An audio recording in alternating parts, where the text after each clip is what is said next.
this is about techno fixes, and techno fixes beware is being presented to you by Rike and Rainer, and I give the stage to you.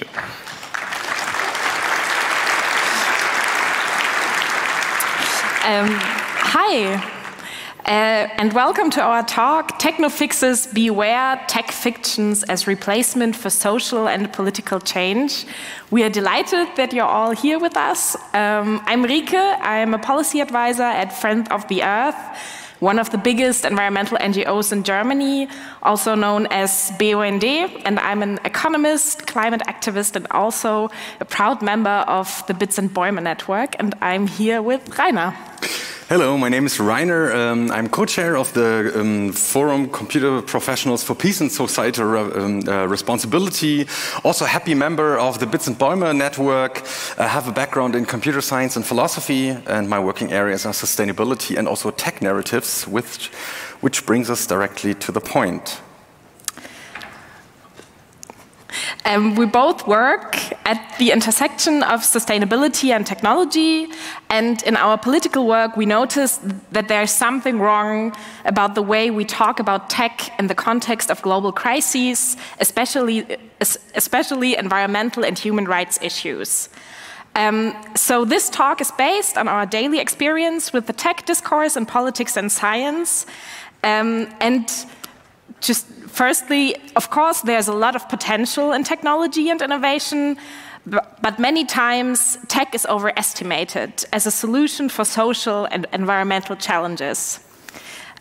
These misconceptions might seem random, but we and other smart colleagues and activists found patterns over time in the misuse of tech narratives. So this talk is a working definition with the goal to help you spot techno fixes and not be distracted from real solutions. So what will we do now?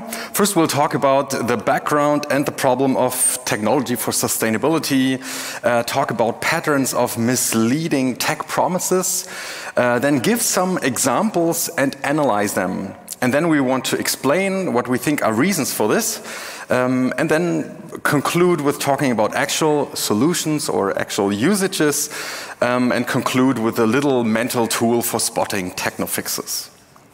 Okay, so what is the problem we're trying to fix? I'm sure in the past years everybody of you heard about the multiple crises, often referring to different difficult situations in world politics. And one thing seems to be sure, we face multiple environmental, social, and political challenges that are closely interconnected. In my work, and also in Rainer's work at Bits und Bäume, the most impending crisis, of course, is the climate catastrophe. We just experienced the hottest July and the wettest December ever recorded. The European Climate Agency even states that in July, it hasn't been this warm in July for the last 120,000 years. And that shows us, or that emphasizes that we are on a very good path to a climate catastrophe. Our current warming is 1.1 degrees, and we're on a good path to reach 3 degrees. And that's really bad. Because if we surpass 2 or 1.5 degrees warming, we will reach so-called tipping points, which are irreversible changes in the Earth system. And this can lead to many different incidences. One of the worst things are extreme weather incidences like floods, as we saw them in Pakistan in 2022, or droughts, as we experienced in Kenya this year, or forest fires like in Rhodos or Maui. But the climate crisis is also intertwined closely with other ecological crises, like the rapid biodiversity loss, or a crisis of resources like water, metals, or soil, which leads to conflict and exploitation of nature. And of course, social crises are also on the rise. Each year, there are less countries with democratic systems, and we experienced 2 financial crises in the past 15 years. And with the pandemic and the current global conflicts, inequality is rising faster than ever before. So this seems bad and hopeless, but what if technology could save us. So, what if tech could save us? Exactly. Could all those crises be solved? Usually we hear about technical innovations and also new companies trying this and hopefully succeeding. So we talk about new technologies, new toys, but also new ways of working and dealing with this. At least this is what investors, innovators, technologists, also billionaires, and also political actors like political parties tell us. And quickly we often talk about blockchain, AI, carbon capture and storage, or carbon air capture. We will now look into this more closely into the promises, but before we start, we just want to briefly outline some core notions, two core notions to know what's the foundation for our talk, how we operate in this talk. Now, first talking about fictions. Well, we are not all experts. Well, maybe we are, but society-wide, not all experts in all areas, also not technology. So we need stories about the abilities and narratives about the functioning. And fictions are special stories with imaginary or unreal elements. So now the question is, are the tech abilities, can they unfold in the present or in the future, or are they only promises?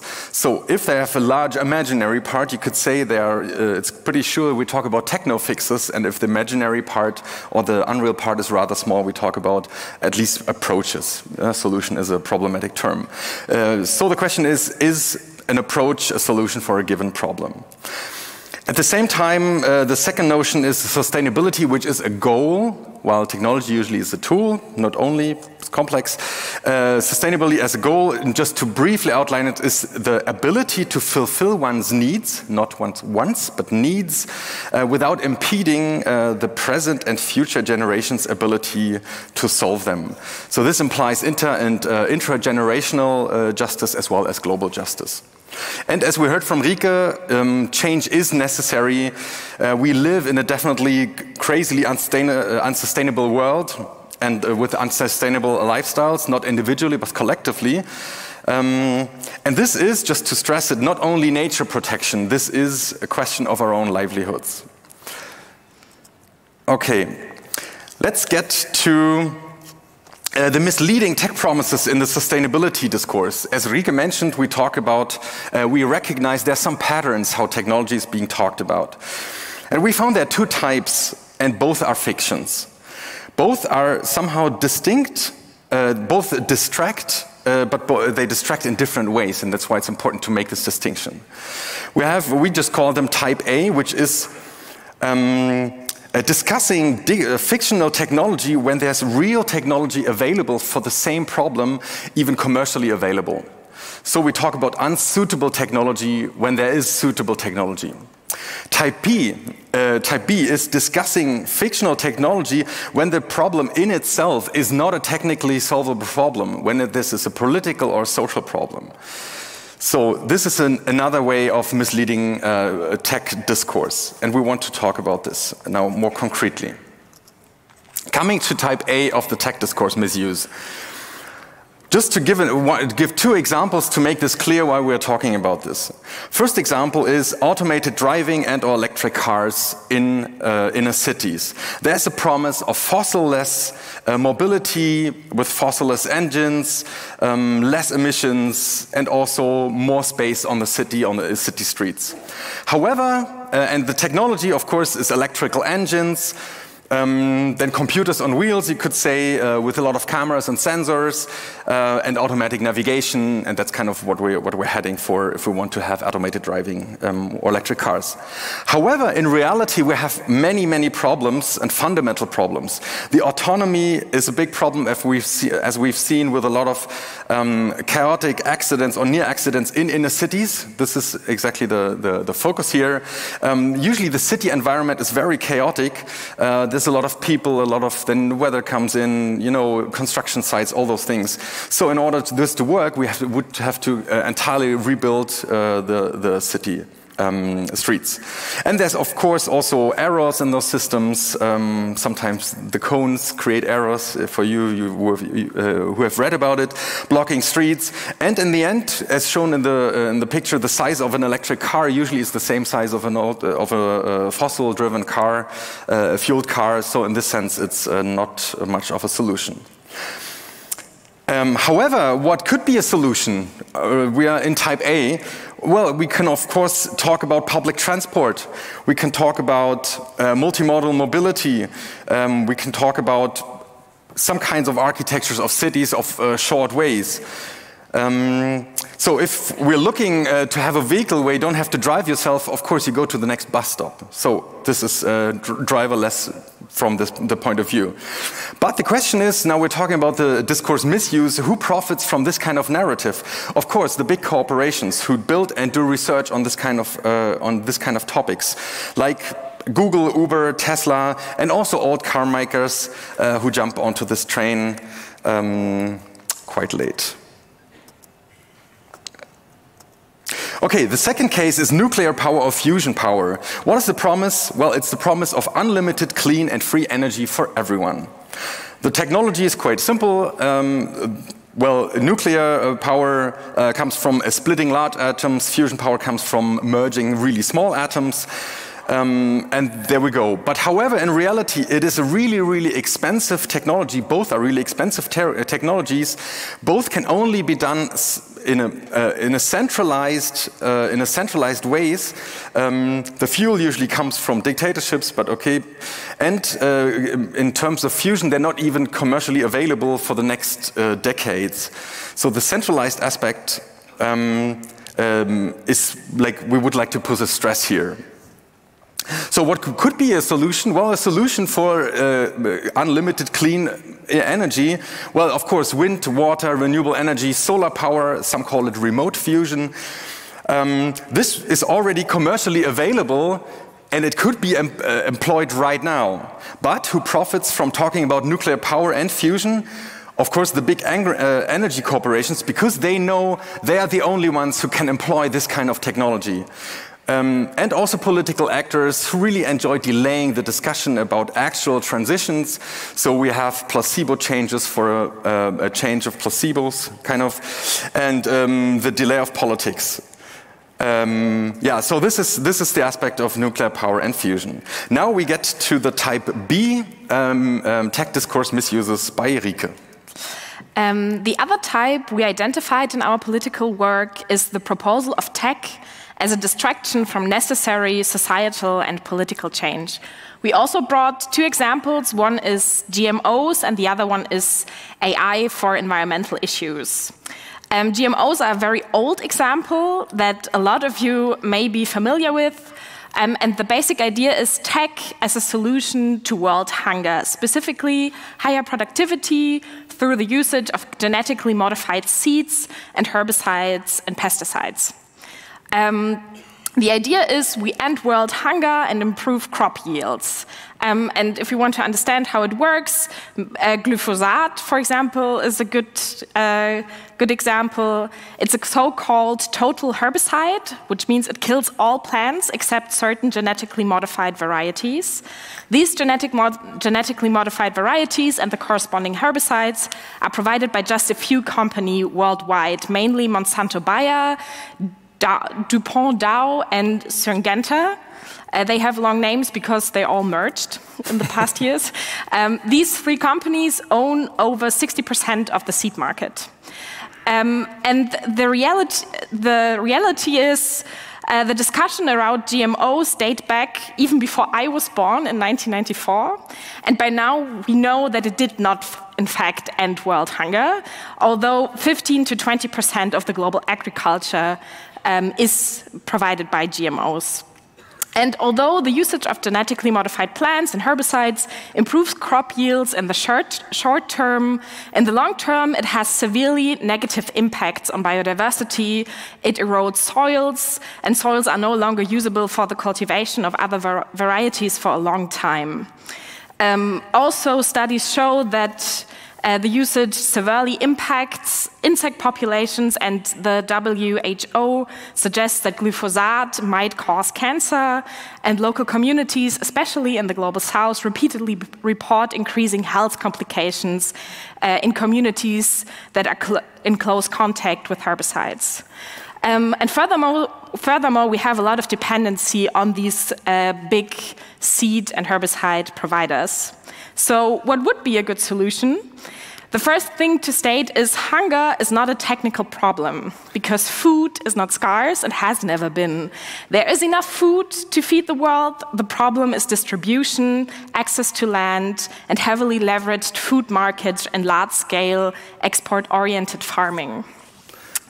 And the majority of the world is still fed by small farmers and subsistence farming and so-called local food webs, which is also more eco-friendly and sustainable than industrial farming, but does not offer as big of financial profits. So who profits from GMOs? Well, the biggest agribusiness companies, of course. And the second example for tech as a distraction is something we all read about more than enough this year, which is AI. Beforehand of this talk, I looked up some topics we work on at Friend of the Earth, for example, circular economy, oceans or rainforests. And right now you will find a policy paper or an article how all these issues can be solved by artificial intelligence. And if we believe Silicon Valley or the Liberal Party in Germany, AI can save the rainforest, free the oceans from plastic, and recycle almost everything. And this narrative around AI is a very typical technofix, because it implies that all complicated problems that politicians, NGOs, civil society, or people like you are working on for years can be solved by large language models in a few months. And I don't think I have to explain to you that AI can't recycle anything but data or collect plastics from the oceans. And in the best case scenario, AI provides information and new knowledge by processing, for example, environmental data. And it has been used in this way for a long time. But what the narrative like AI can free the oceans from plastic do is distracting us from complicated policy measures like regulating the plastic industry or switch to reusable packaging instead of using single-use plastic. But this way, time and resources are invested in AI and climate solutions. And in the best case, we gain information, but maybe without implementing any measures. And it's very important to state our main problem in environmentalism is not the lack of knowledge. We need good science, but for the most of the environmental policy, we know everything we need to know. And it's impressive to measure, for example, how pollution increases, glaciers are melting, or rainforests are lost, but this is not news. Infogathering, especially with AI, without action, is a very typical technofix. And of course, there are many other examples of big solutions for social and environmental problems with the same patterns. For example, the implementation of cryptocurrencies instead of transforming or regulating our current financial system, or CCS, as the talk by my colleagues explained before. But now the question is, why do these technofixes work so well? Yes, why does the distraction work so well? Well, we see two underlying causes or two underlying reasons. And those two reasons are, first, the ones who spread those kind of narratives, they have the main motivation of staying in power. They're usually the incumbents in those given markets, but also in the given intellectual space. They are the oligopoles in the markets. But this is also true for people in the political space who just want to stay where they are when they're in a powerful position. The second one is a wrong understanding of technology, of society, and of the context. So one could say the first one is the cause of evil, and the second one is incompetence. Maybe the duality is the common duality. And maybe it's important to say that maybe the second one might not be mal-meaning, but it supports often the first one and the other way around as well. So this is more an analytical distinction, but they often times go hand in hand. Rike will explain the first of those reasons, and I will explain the second afterwards. A recurring theme that we found is that so-called techno-fixes are proposed by companies that already yield a lot of market power. We call that new tech old players. And we have, again, two examples, agribusiness and mining supply chains.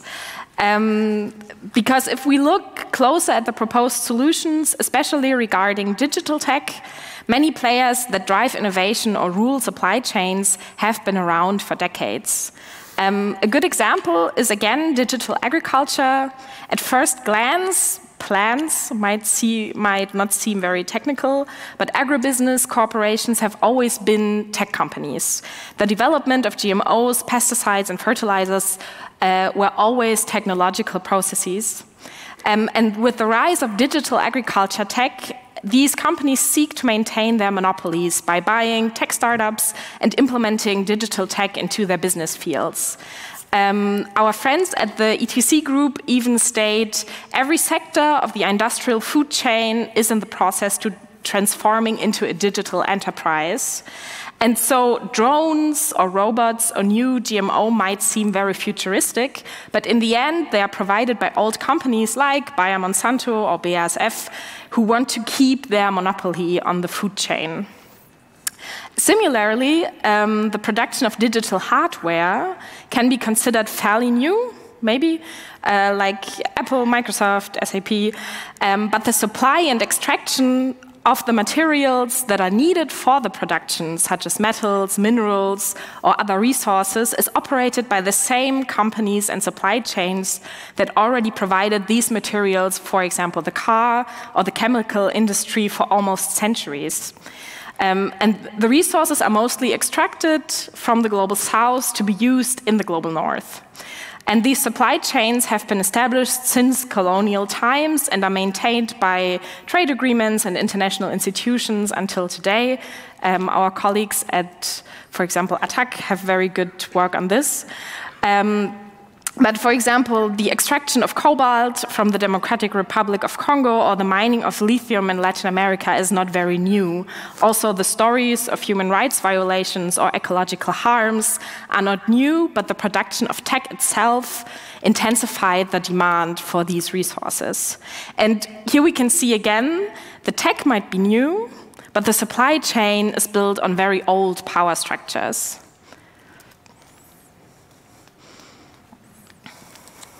Yeah, oh God. Yeah, and the second thing we see is the promise of tech actors to be different, but behaving in the same way established companies do. We call that new players, old systems. A great example, of course, is Elon Musk and Tesla. Maybe this is a good moment to mention the great work of the journalist Paris Marx. We can only recommend his book and his podcast if you're interested in these themes. And of course, we all know that Elon Musk is not like the other billionaires. And he wants to be humans to be a multi-planetary species and fight important wars against anti-white racism on Twitter. And this might seem funny, but in the past 2 decades, he has been a very good example for this type of a visionary tech billionaire who is respected by politics and journalists for innovations. And with Tesla, for example, he greatly profited from this idea of electrification as a climate solution. And the idea for electric cars have also been around for a very long time. The last German emperor even owned electric cars.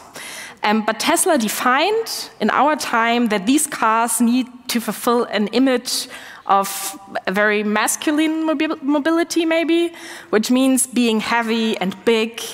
And the business model is basically offering an electric car that feels like it is fueled by gasoline. And this, of course, makes Teslas the opposite of sustainable. They require large batteries, and these require a lot of resources and have a high demand for energy to move around. And the electric cars that would really support the ecological transformation would, in the best case, be buses, for example, but in any case would be very smaller and fewer and not the primary source of mobility for people. And another very good example for tech companies that are new players but work in old systems, Amazon and Lieferando, for example, both own like shiny headquarters in Berlin and Hamburg, for example, the Amazon Tower, and promote ideals of new work and innovation, but still have business models that are based on very classic models of exploitation of cheap labor for profits. I think it's very telling that in 2022, Jeff Bezos earned around $8 million per hour, while employees in delivery in Germany for Amazon earned around 15 euros an hour. So although technology and emerging companies seem futuristic and new, in many cases, the technology only renews the power of old players, or the new emerging players are built on the same destructive systems as the old ones. And now we come to the second of the two reasons we found, which we described wrong understanding of tech and society, the incompetence argument, maybe one could say. Well, oftentimes technology does not deliver on its promises. Let's, for example, say the revolutionary endeavor for, let's say, cryptocurrencies. Because quite often there are inappropriate concepts of the technology and of the society and of the context underlying. So one could say there are two kinds and they're two types and they're intertwined somehow. So the first one is the understanding of the functionality of the technology itself. We all heard the talk about immutability and the distribution and the trustless, and once we look at the technology, it is of course mutable and it is very little distributed, and you need a lot of trust for this to work. The same is true for the AI technologies, where oftentimes journalists and sometimes even the technological proponents don't even understand how it's really working and just dig into the promises. Same was true, let's say 10 years ago, about big data and the wonders that can be done with the new kinds of data. The second aspect is a reduced understanding of humans and society as it works. Common misunderstandings there are humans are just computers. You know, they mainly work like this. The brain is nothing else than a processing, like data processing unit, but just in meat. However, if we look at the all kinds of social sciences, this is exactly not how it works. At the same time, there's a lot of belief of society, mainly beliefs of transactions, meaning that all is basically game theory, and so all human interactions can be framed like this. And trust between humans is it's a bug. And of course, when I have this kind of assumption and I see human beings and brain as mainly economic interactors, then I can apply technology that models exactly this and is being able to model exactly this. However, that's why oftentimes this goes wrong, because society doesn't work like this and human interaction also doesn't work like this. So in the end, this kind of application goes wrong, does not help with the solution, does not help with the problems we've been proposing, and oftentimes it also creates a lot of harm. Not only because it takes up discussion space and also funding, but because people who invested, that could be money, could be time, could be hope into this, of course lose, and of course oftentimes to the bigger players in the field. So the framework conditions and the embedding of the technology itself, the social embedding, is key in this misunderstanding. However, there are a lot of solutions in the context what we have talked about, and of course we don't only want to talk about techno fixes and how everything is bad, but we have a lot of solutions. And this I think is a really good news, especially for our Chaos family here.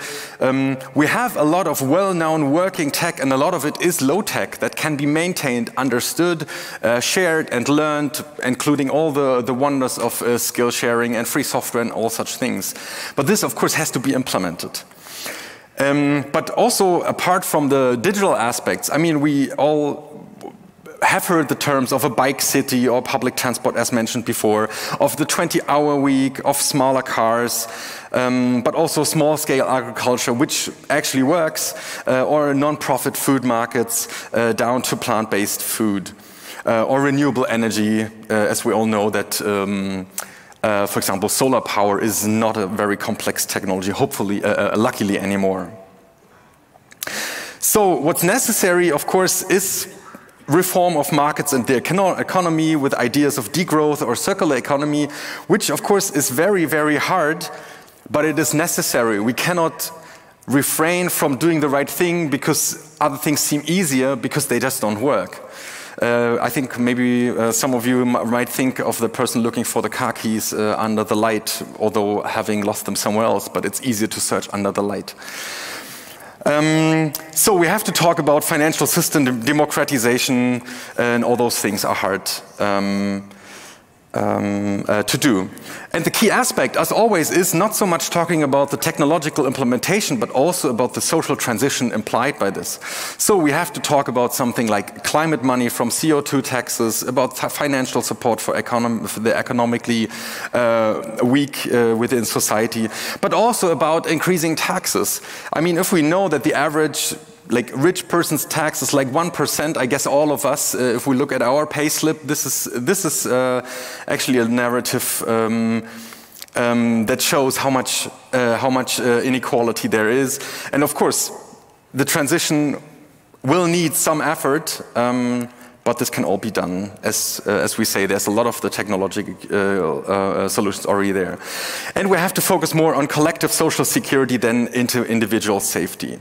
And the question is always around the corner, what is it that makes us happy?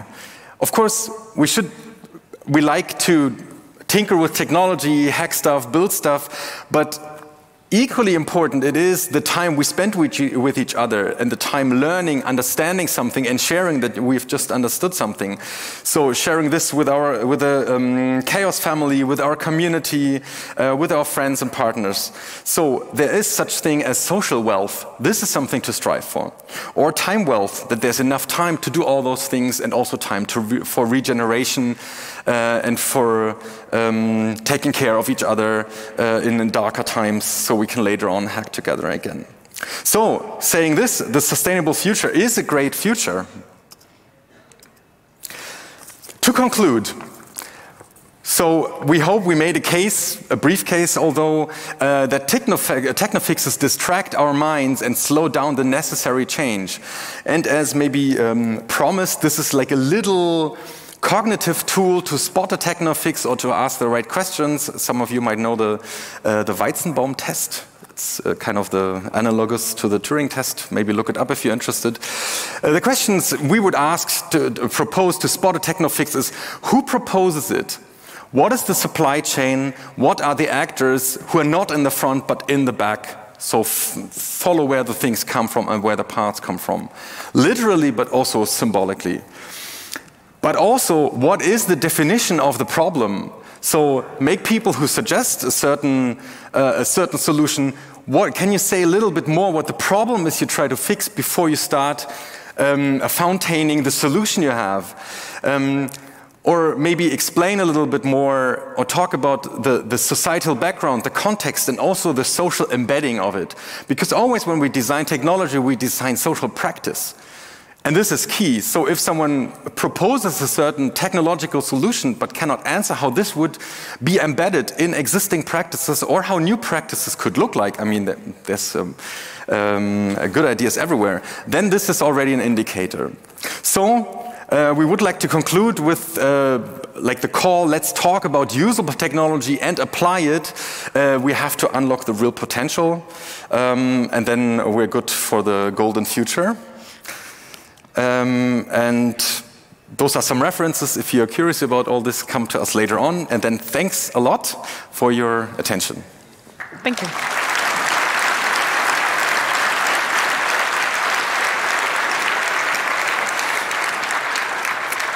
And of course, this talk and nearly all work we do in in our NGOs or at activists is a team effort. This includes the Bits and Bäume crew, of course, our colleagues, incredible activists, many individual researchers, and of course the angels here, the content team, and the VOC. So applause for them. Thank you. Thank you. Thank you, Rike and Rainer. So if you have questions, don't be afraid to line up at the microphones and or participate online. I'm having a look at this signal. Angel, is there anything from the internet? Nothing from the internet, but from microphone 2, please. Hello, thank you for the talk. So maybe I had a bit of confusion, but so you had proposed, for example, instead of electric cars, try to push buses. But coming from the U.S., how would you solve the issue that you're trying to propose something that maybe the greater population doesn't want? And my thinking was, when you propose that, the first politician that tries to force that down is going to be the first politician that loses their job in record time. So, and you talked about Tesla as well. Tesla didn't form in a vacuum, right? There's context as to how they ended up the way they are, right? Nobody else was really pushing you. Like you've mentioned, electric cars have been around for longer than gasoline cars. It's true, but yeah. I mean, nobody else has really pushed it until they made it popularized. So how would you propose that actual fundamental issue of like, okay, you're pushing against what people want or what they perceive that they want, right? Mm-hmm. Thank you. I'm not a specialist on transportation in the US. I can highly recommend the book by Paris Marx on transportation and Silicon Valley.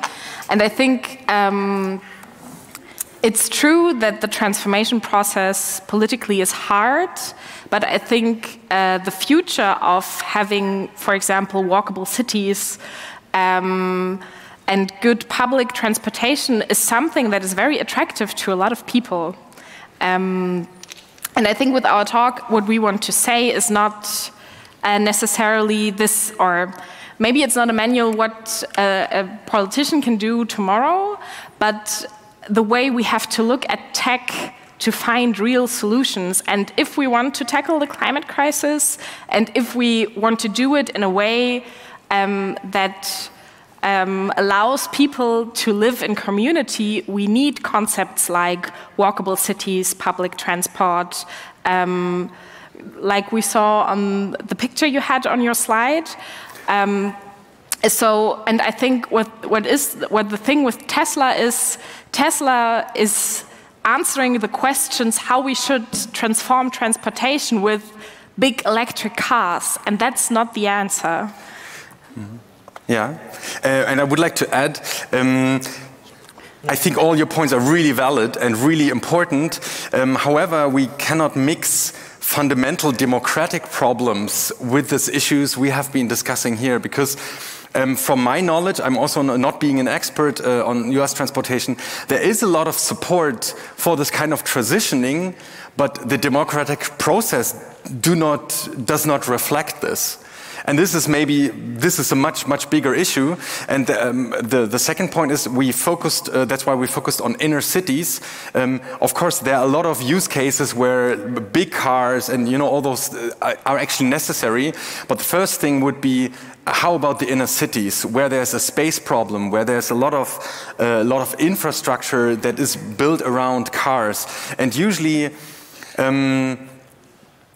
I mean, especially in the US, people need cars because there's no public transportation, so it's somehow a circular question. And I think what I've known from New York, there are at least some small plants growing, maybe pushing back cars a little bit. It is a really heavy process. So this is, yeah, but this doesn't change to at least derive from knowing where we should go what would be the actual political next steps. So those things, those levels exist at the same time. And with Tesla, maybe one comment as well. I would like to discuss, maybe not now, but how much like from the outcome. I mean, the narrative space has been filled up by this, but how much did those actions, activities really pay into solving the problems we mentioned? Because it seems like it did, but I would say in numbers, in emissions, in let's say affordability, all those questions, you know, I would say that the Tesla narrative takes much more space than it actually has solved on the ground. Yeah, maybe that was helpful. Thank you. Microphone 4, please. Be concise. We're running out of time, unfortunately. Okay. Thank you for your presentation. I have a quite similar question as the last one, but I don't have as much Anspruch. I don't know the word in English, sorry. Let's just say, how do we get the message across to the conservative side or the economic liberal side of society? Also, some factions of left to center also like, yeah, we need to growth hack, take us out of the problem. Like I mean, even if they disagree, I think this talk should be like, yeah, you should put CDU members, FDP members, like into the whole, on all the seats, and like, so they can pretend that they ignore it. Yeah. You want to start? No, you can start. Okay. This is also, I think, a really good remark. This is maybe kind of the mental preparation to see where we're at, and once we talk with different people, the question is how to approach. And I mean, the first step is always try to not be the useful idiot. I mean, you know, that means me and us as well, like implicitly taking the talking points. But concretely, I mean, if I talk to Christians and I say, how about protecting God's creation? When I talk to liberals, how about the liberation energy which makes us independent from dictatorships? You know, I think there could be a story to tell, and but I think besides all the talk from narratives, I think we still have to remember this is a power struggle. It's nice to have the narratives and to talk about people, but always to keep in mind, this is a power struggle. We have to talk about things, but also organize and go into action, get political. This is really, some people cannot be convinced because they have their vested interest in this. So this would be maybe my answer. But Rike, you wanted to say something as well. I would say the same thing, I think. I don't know if we can convince people in the Liberal Party or in the Conservative Party that we should invest in ideas that don't yield as much profit. I don't think this is a good strategy. I think what we know from experience, and I'm not just an historian on movements, but every time like a technology was pushed back, it was with a lot of street effort, a lot of activism, a lot of protest. When we think about nuclear power, that's an achievement of a big movement. The same thing with, we talked about GMOs, and we don't use GMOs in Germany and Europe, for example, and that's also a win by a movement. So if we want to push back technologies, it's a fight, yeah. I would say. And also, especially if we talk about mobility, mobility is something we do for ourselves, we do for our livelihoods, we do to be close to the people we like, to transform cities and landscapes. And that's something we have to fight for. And I think that's why you need good activism. And that's why we need places like this here, because, I mean, you all are activists for the things that are moved by the CCC, right? Yeah, and this is also what I would like to add.